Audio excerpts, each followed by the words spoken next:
Nós estamos iniciando hoje talvez mais do que uma jornada, uma peregrinação que vai durar mais do que usualmente os nossos programas especiais aqui na igreja duram. Geralmente nós temos semanas especiais aqui na igreja. No entanto, essa é uma época do ano ainda mais especial, onde não ficaremos apenas uma semana juntos, mas 10 dias juntos. Amém? 10 dias. Esse é um momento muito aguardado do nosso ano. Uma vez por ano no calendário da nossa igreja, nós temos 10 dias muito especiais, dedicados à reflexão, dedicados à oração, dedicados a nós estudarmos juntos um tema específico, a juntos nós orarmos por temas específicos. E eu fico imaginando quanto poder há nisso, quando a igreja se une em torno de propósitos específicos, em torno de temáticas específicas. E é isso que nós estamos fazendo no início dessa jornada. Talvez você tenha sido convidado para estar aqui na igreja nesse dia, e eu convido você a se unir conosco nesse movimento, porque esse não é um movimento da igreja, esse é um movimento de Deus e do reino de Deus. Nós aqui de uma forma interna, talvez mais promocional, nós damos a esse movimento o nome de 10 dias de oração. Temos um material específico e eu convido você a ter esse material conosco. Nós temos alguns exemplares físicos, se você ainda não tem, no final aqui do nosso programa, você pode pegar esse material. No entanto, nós também o temos no formato digital. Se você assim preferir, você pode baixar esse material. O QR Code ele está aqui na tela para que você faça o download desse material e tenha ele com você aonde você estiver, na palma da sua mão, tá bom? É a mesma revista, é o mesmo material que você pode ter aí à disposição, tá bom? O código vai ficar aí na tela para você acessar e para você tê-lo aí aonde você estiver, tá bom? Nós temos também algumas outras coisas especiais preparadas para essa semana, tá? Eu vou falar de duas delas. Uma delas é uma sala especial de oração, que foi preparada e está à sua disposição. Nós temos aqui no piso de baixo aqui da nossa igreja, uma sala. Ao você entrar na igreja, é uma das salas que está do lado esquerdo, ela está com uma placa identificada na porta, de que aquela é uma sala de oração. Nós temos um texto bíblico de Mateus, e a ideia realmente é que você entre em um quarto e você ore ali, passe momentos a sós com Deus. Você pode fazer isso antes, chegando um pouco mais cedo aqui, durante a programação e depois da programação também. A propósito, depois do nosso programa, talvez você tenha vindo para a igreja direto do seu trabalho, direto do estudo, direto de outras atividades, e você está ansioso para ir para casa para jantar, não é mesmo? Nós queremos jantar junto com vocês. Para você, obviamente, que está aqui conosco na igreja, você é da sua casa, que está nos acompanhando, talvez você vai ter que pedir pelo delivery, tá bom? Nós ainda não temos delivery aqui na igreja, mas para você que veio aqui à igreja nessa noite, não vá embora sem provar uma das iguarias preparadas com muito carinho para você. Nós temos um lanche especial, isso eu estou querendo dizer para vocês, tá bom?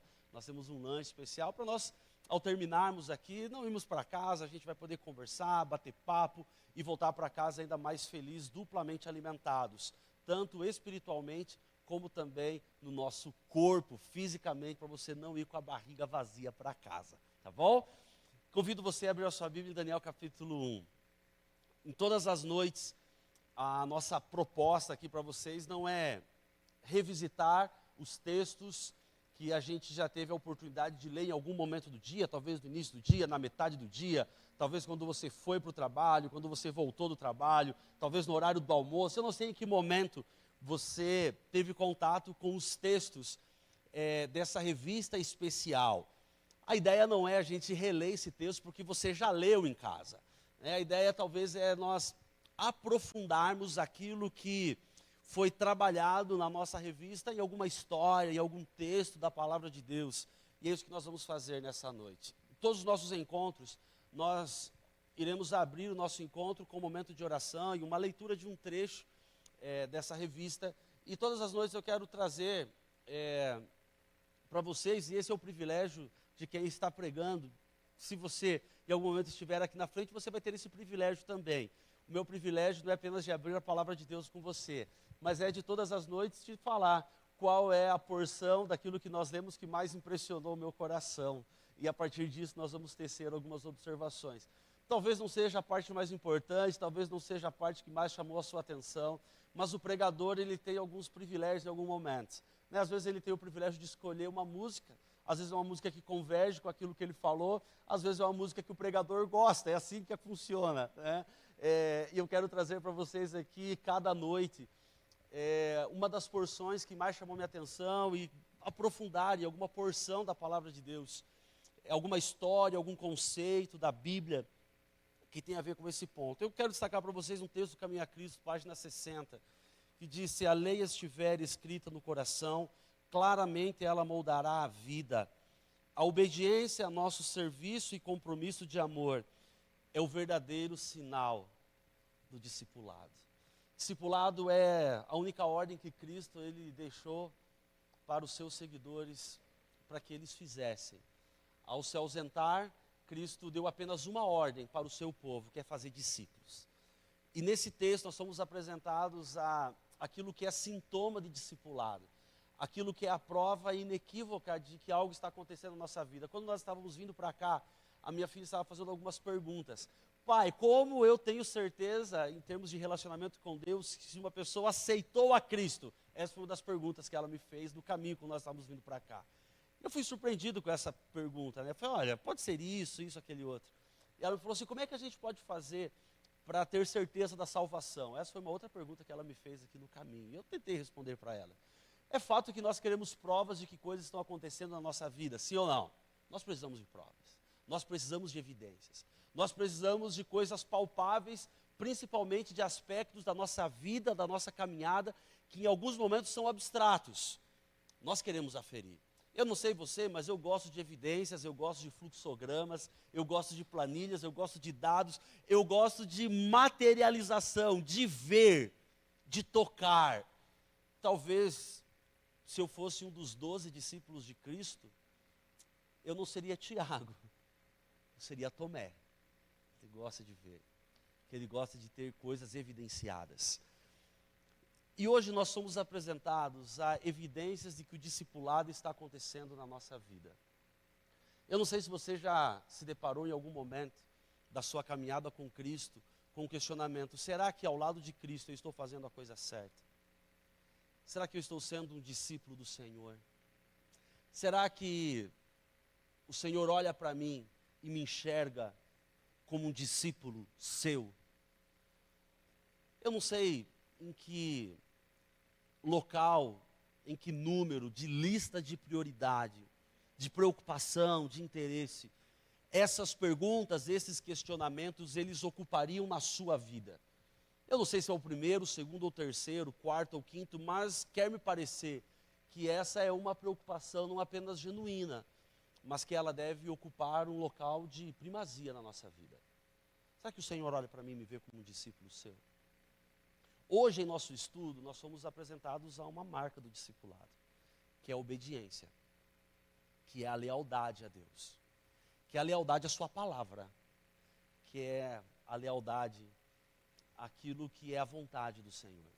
Eu fui fortemente impressionado na direção de Daniel capítulo 1, nesse momento em que o jovem Daniel chega à Babilônia, 16 e 18 anos de idade, um jovem, saindo da adolescência, terminando o ensino médio, se fosse o nosso contexto, sendo desterrado, esse é o termo técnico, desterrado, é quando alguém é retirado do seu local como um espólio de guerra, como um cativo, e levado até um outro local, e ali ele sofre uma imersão do mal, é isso que acontece em Daniel capítulo 1, uma tentativa de imersão satânica.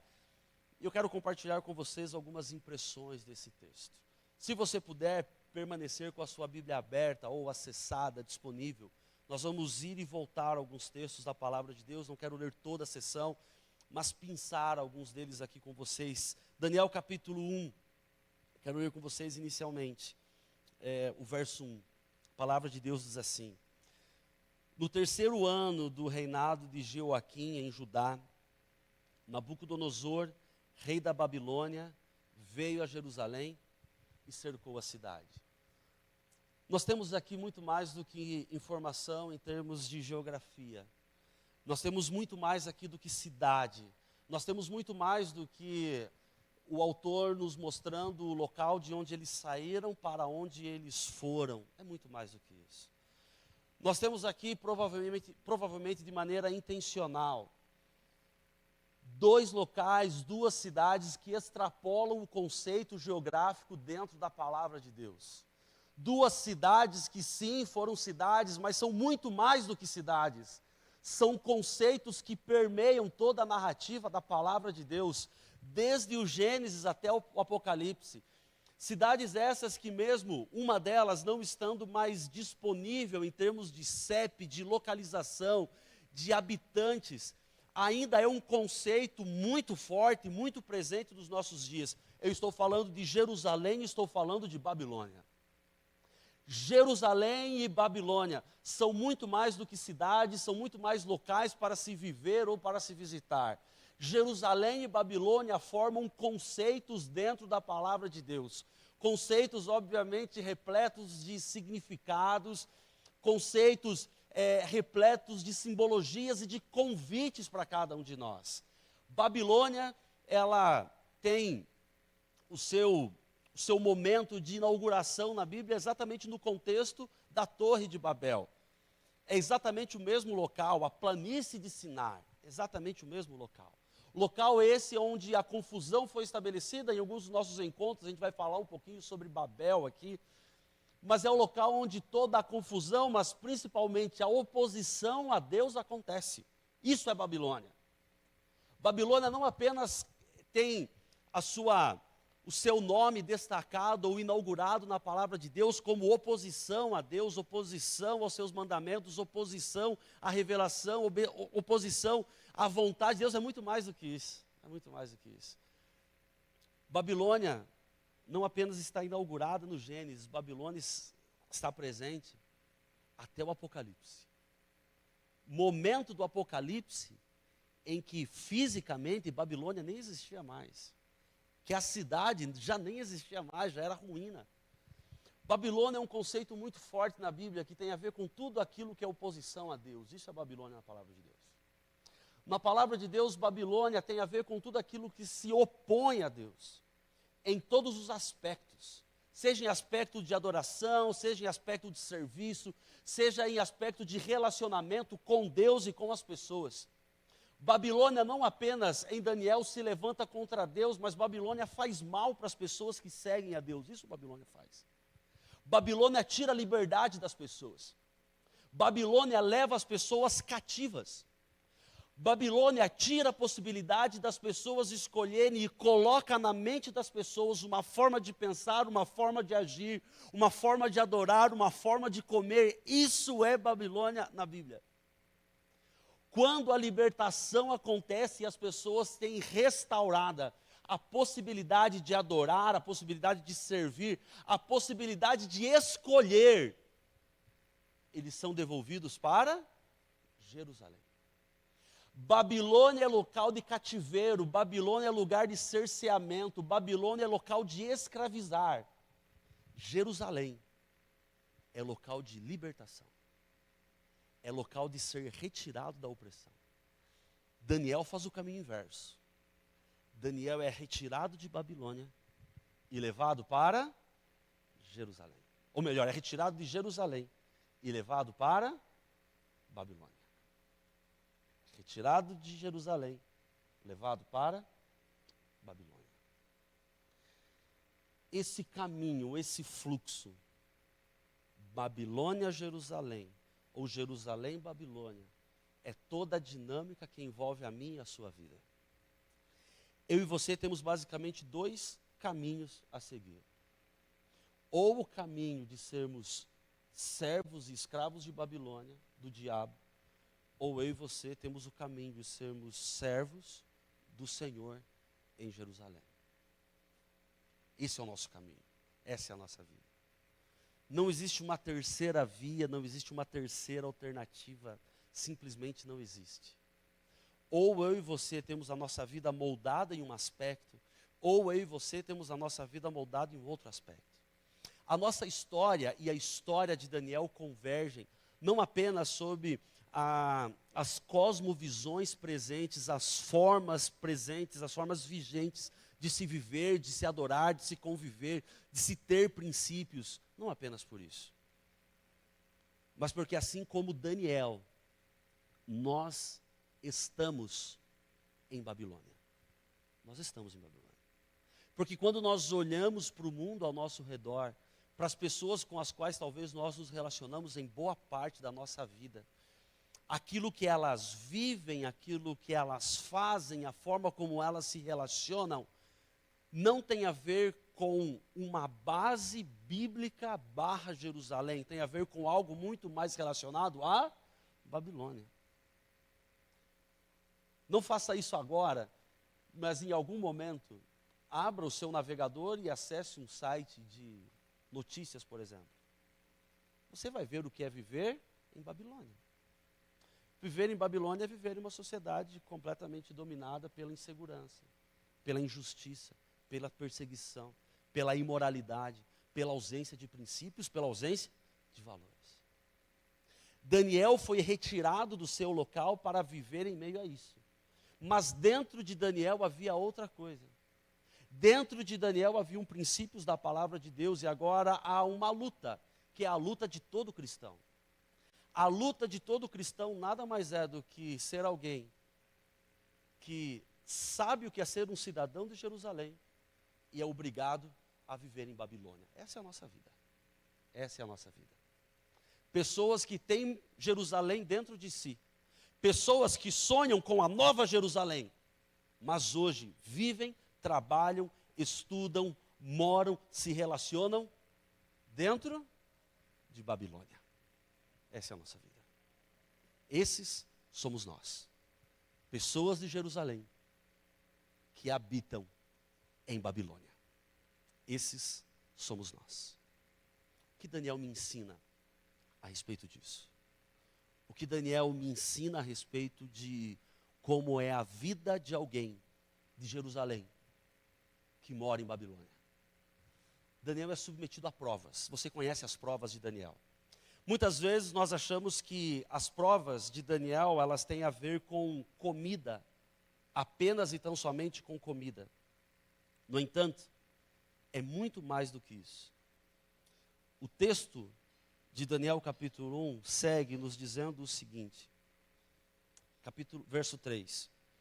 O rei ordenou que Aspenaz, o chefe dos oficiais, trouxesse ao palácio alguns jovens israelitas da família real e de outras famílias da nobreza.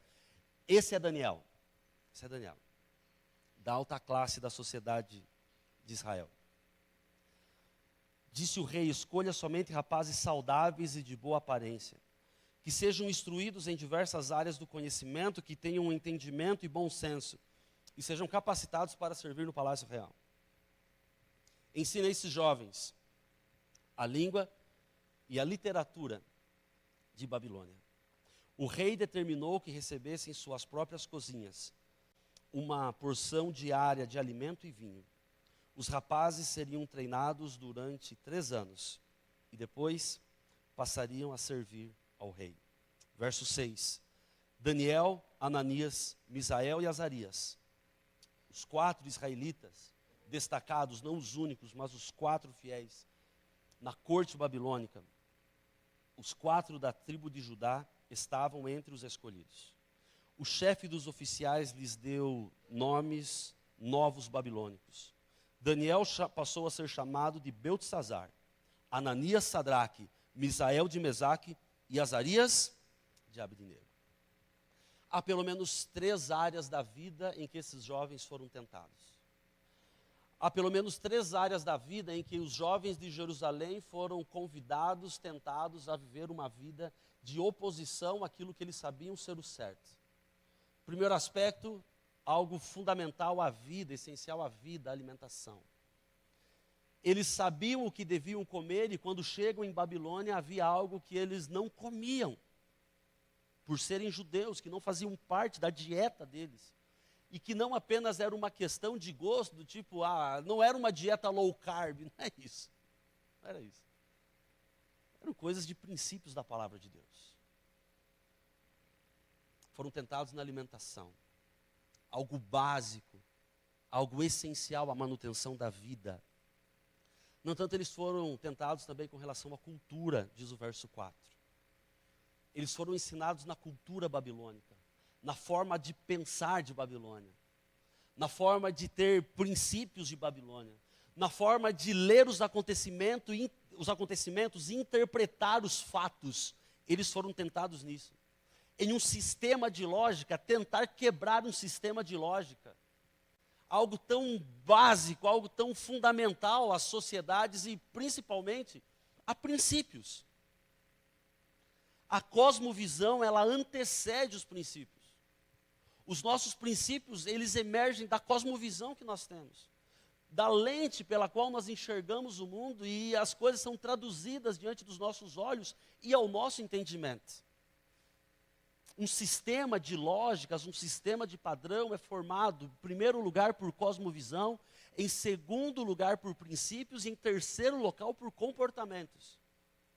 Assim, a nossa vida é formada em termos de padrões. Todos nós temos padrões assim. Cosmovisão, princípios e comportamento. Muitas vezes nós olhamos para comportamentos que são a base mais exterior e não se muda comportamento. Não se muda a crença. Se muda a cosmovisão. Com uma cosmovisão modificada, com uma cosmovisão alterada, toda a vida é alterada. Por mais que essas sejam percepções, concepções recentes de antropologia, de sociologia, Nabucodonosor bem as conhecia, a ponto de treinar esses jovens na cultura de Babilônia para que eles começassem a pensar como babilônicos, assim ter princípios de Babilônia e se comportar como pessoas de Babilônia. Olha que maneira astuta de ser e de fazer as coisas. Nabucodonosor não estava preocupado com o comportamento. Nabucodonosor não estava preocupado com a forma como aqueles jovens criam. Ele queria mudar a forma como eles pensavam. Porque a partir do momento em que nós mudamos, temos alterado a forma como pensamos, as nossas crenças e os nossos comportamentos são radicalmente alterados. E esses jovens são tentados na cultura babilônica. E em terceiro lugar, são tentados em termos do nome. Agora o nome de Daniel não seria mais Daniel, Deus é o meu Senhor, agora seria Belsazar, agora ele seria príncipe de Acu, uma das principais divindades babilônicas. Ananias não seria mais o Senhor e a minha salvação, agora ele seria servo de Acu. Misael não seria mais quem é como Deus, agora ele seria Mesaque, quem é como Acu. Azarias não seria aquele a quem o Senhor ajuda, seria Abidnego, príncipe de Nego, uma outra divindade babilônica. Cada vez que esses meninos tivessem o seu nome sendo chamado, tentaria ser incutida na mente deles uma outra divindade, uma outra forma de adorar e tudo mais. Quando se mexe no nome, se mexe na identidade, né? Se mexe na identidade. Aquilo que nós temos de mais íntimo, de mais nosso, é o nosso nome. E a alteração no nome desses meninos tem a ver com alteração, um choque forte com relação à sua espiritualidade. A pergunta que eu faço para você é o que você faz quando você é tentado. A deixar os princípios da palavra de Deus de lado e tentar se adequar a um sistema que você sabe que não é o certo, mas é o sistema vigente em Babilônia. O que é que você faz? O que é que você faz quando todo mundo está indo em uma direção e você sabe que aquela não é a direção de Jerusalém, que aquela não é a direção da Bíblia? O que é que você faz? O que é que você faz quando você é o único que pensa da forma como você pensa? Ou quando você é o único que pensa da forma como Deus quer que você pense e todos ao seu redor não pensam assim? Quando aquilo que você faz pela forma como você pensa é interpretado como loucura por aqueles que estão ao seu redor, o que é que você faz? nós temos duas alternativas. A primeira é sermos fiéis. A segunda é sermos politicamente corretos. Para Daniel ser politicamente correto, ele precisa falar assim: Deus, eu vou tentar aqui, mas se não der, eu vou ter que comer. Imagina, como é que eu vou ficar sem comer? Como é que alguém fica sem comer? Estou longe da minha casa, ninguém está me vendo. Poderia até colocar a culpa em Deus, falando assim, ó, Deus não defendeu a gente, então a gente veio para cá. Deus permitiu que isso acontecesse. Ele poderia falar assim, tudo bem, vou começar a pensar como Babilônia, afinal de contas, a lei mosaica, nós estamos falando aqui do ano 600 antes de Cristo, afinal de contas, a lei mosaica, ela tem mais de 1 milênio, é muito tempo. Daniel poderia ter pensado dessa forma. Afinal de contas, o decálogo foi dado há mais de 1 milênio. Gente, 1 milênio é muita coisa mudou nesse 1 milênio. Talvez as coisas sejam diferentes, talvez eu saí da minha província, chamada Babilônia, chamada Jerusalém, e eu vim agora para a capital do mundo, e aqui as luzes elas brilham, aqui as pessoas são diferentes, aqui as pessoas são cosmopolitas, aqui as pessoas são mais refinadas. Talvez eu tenha saído lá do sítio de Jerusalém, lá do interior de Jerusalém, e Deus me deu uma oportunidade de vivenciar alguma coisa incrível, eu posso agregar isso, e enfim, Daniel e seus amigos poderiam ter racionalizado de diversas formas. A verdade é que eles não fizeram isso. A verdade é que eles não foram politicamente corretos.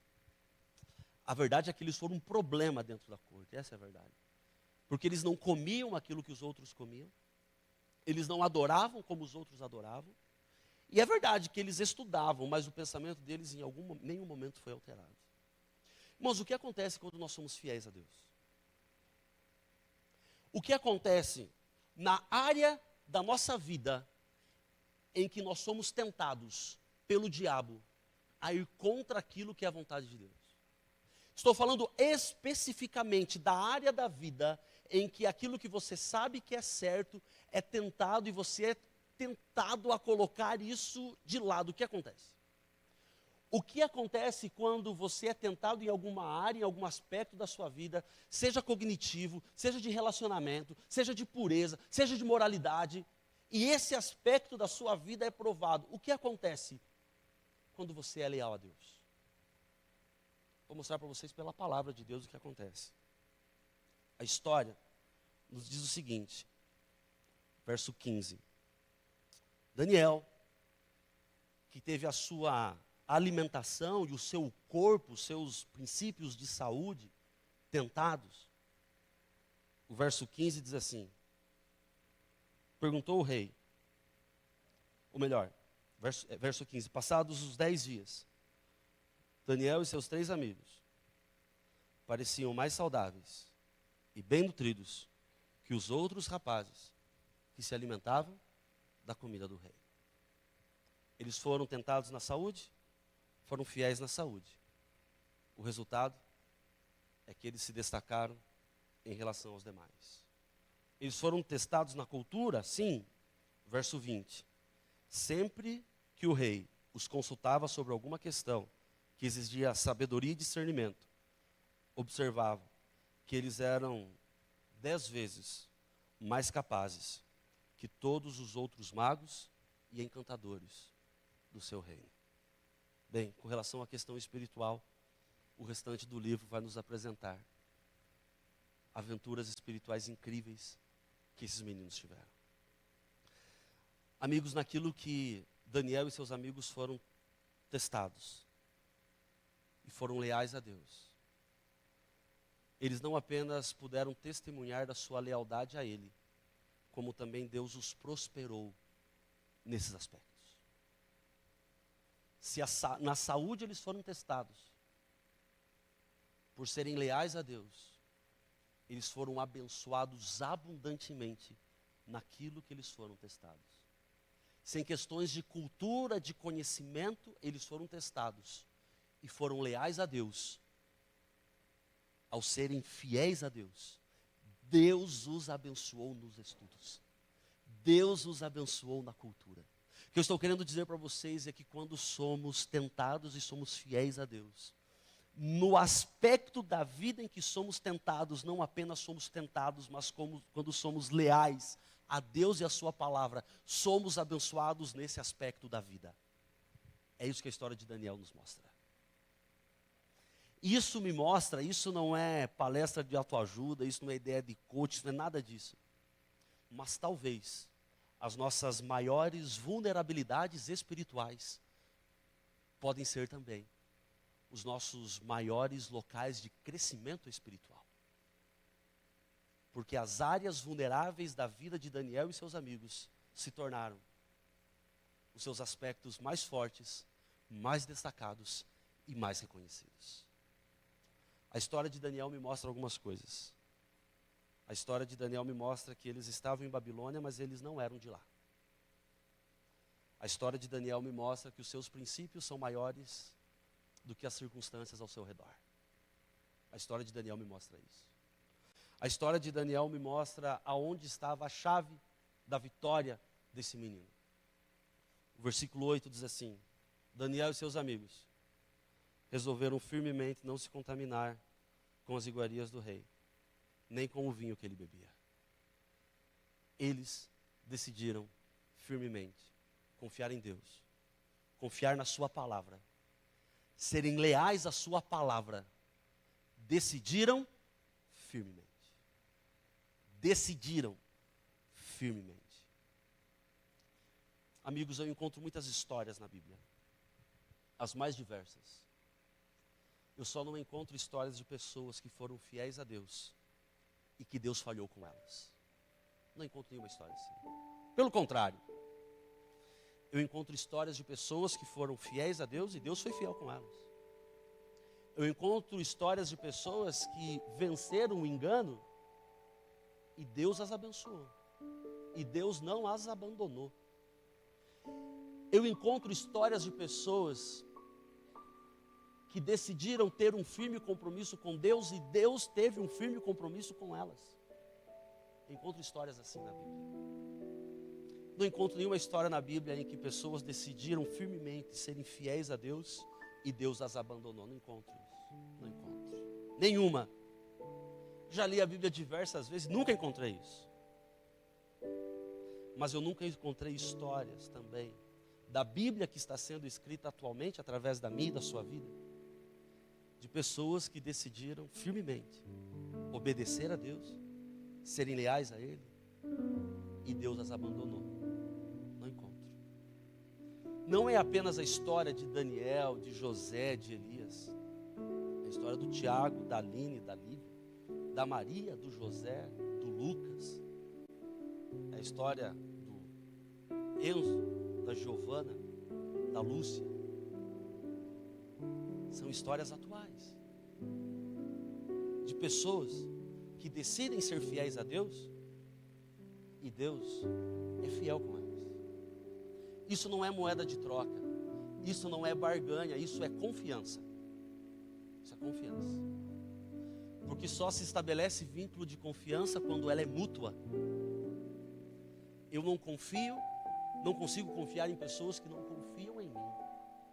Mas como é fácil nós confiarmos em pessoas que confiam na gente, não é mesmo? É esse tipo de relacionamento que Deus quer ter com a gente. De pessoas que entendem a importância de obedecermos a sua palavra, de sermos fiéis à sua palavra e colher na nossa vida ainda hoje os frutos da lealdade a Deus. Eu não sei quais foram ou quais serão na sua vida. Daniel morreu em Babilônia. Daniel não voltou para Jerusalém.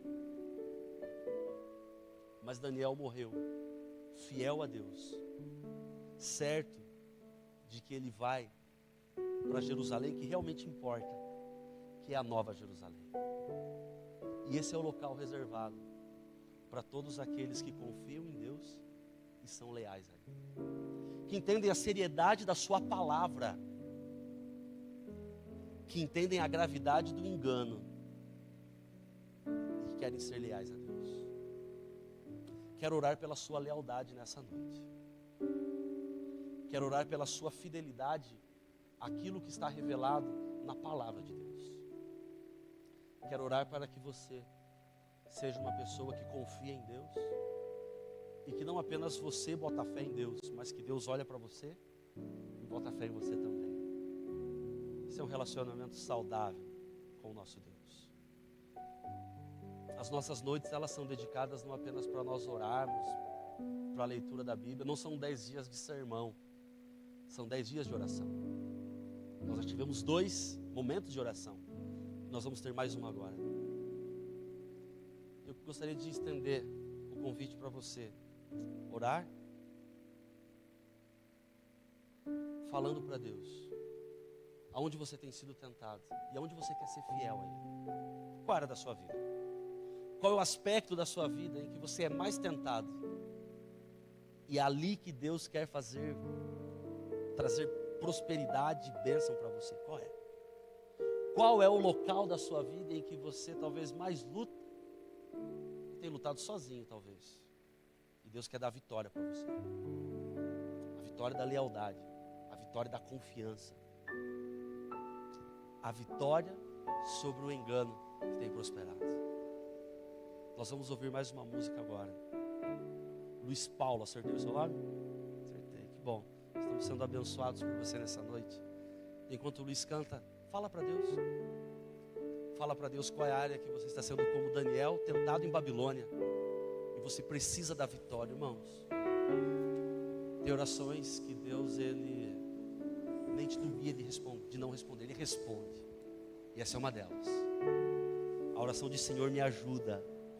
A oração de Senhor, dá a vitória sobre essa área da vida, esse aspecto da vida. Fale a Ele. Fale, Senhor, vence o engano na minha vida. Que Deus te abençoe. Cada vez que minha fé é provada, Tu me dás a chance de crescer um pouco mais. As montanhas e vales, desertos e vales que atravesso me levam pra perto de Ti. Minhas provações não são maiores que o meu Deus e não vão me impedir de caminhar. Se diante de mim não se abrir o mar, Deus vai me fazer andar por sobre as águas, rompendo em fé. A minha vida se revestirá do Seu poder, rompendo em fé. Com ousadia vou viver o sobrenatural. Vou lutar e vencer, vou plantar e colher. A cada dia vou viver rompendo em fé. Cada vez que minha fé é provada, Tu me dás a chance de crescer um pouco mais. As montanhas e vales, desertos e mares que atravesso me levam pra perto de Ti. Minhas provações não são maiores que o meu Deus e não vão me impedir de caminhar. Se diante de mim não se abrir o mar, Deus vai me fazer andar por sobre as águas e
bênção. Deus não é maior, melhor, nenhuma das tentações são maiores do que Deus. Que coisa incrível, né? Nenhuma das tentações são maiores do que Deus. Nenhuma das provas são maiores do que Deus. Nenhum engano é maior do que Deus. E é por isso que nessa noite nós podemos ter a certeza de que com Deus o engano pode ser vencido na nossa vida. Amém? O chamado de Deus hoje para você é para a fidelidade à sua palavra. Mesmo que as inverdades nos cerquem, as verdades da palavra de Deus são maiores. Cada dia nós precisamos decidir ir à presença de Deus, permitindo que Ele nos faça ser obedientes à sua lei. Precisamos deixar que a palavra de Deus penetre profundamente em nosso coração. Precisamos edificar nossa fé sobre suas firmes declarações e não sobre os nossos sentimentos. Foi isso que nós lemos hoje, ao final do nosso estudo. Eu quero convidar você a mais uma vez fechar os seus olhos e orar para que esse chamado à fidelidade seja respondido com sim por cada um de nós. Vamos orar? Pai querido, nós louvamos o Teu nome pelo privilégio de estudar a Tua palavra, de sermos abençoados por ela, de sermos moldados por ela, de termos respostas nela, de ter um Deus que é tão grande falando conosco, que somos tão pequenos através da Tua palavra. Muito obrigado, Deus. Muito obrigado porque ela é tesouro que enriquece a nossa vida. Muito obrigado porque ela é um mapa seguro que norteia cada um dos nossos passos. Muito obrigado, Senhor Deus. Muito obrigado porque o Senhor é maior do que qualquer tentação. Muito obrigado porque o Senhor é maior do que qualquer problema. Muito obrigado porque o Senhor é muito maior do que os enganos. Enganos que às vezes estão ao nosso redor, enganos que em alguns momentos estão dentro da nossa vida, engano que em alguns momentos nós somos. Pessoas que tentam enganar, pessoas que tentam dissimular, pessoas que tentam barganhar entre Jerusalém e Babilônia, pessoas que tentam em alguns momentos tangenciar entre fidelidade à Tua palavra e acomodação àquilo que é contrário à Tua vontade. Ó Deus, nos perdoa se em algum aspecto ou se alguma pessoa tem tentado viver entre agradar o Senhor e agradar ao diabo, tentando viver princípios de Jerusalém e princípios de Babilônia. Ó Deus, queremos ser fiéis e leais à Tua palavra. Queremos ser obedientes ao Senhor, não por terror, mas por amor. Queremos ter prazer na Tua palavra, prazer na lealdade, prazer na obediência. Nos ajude nisso, por favor.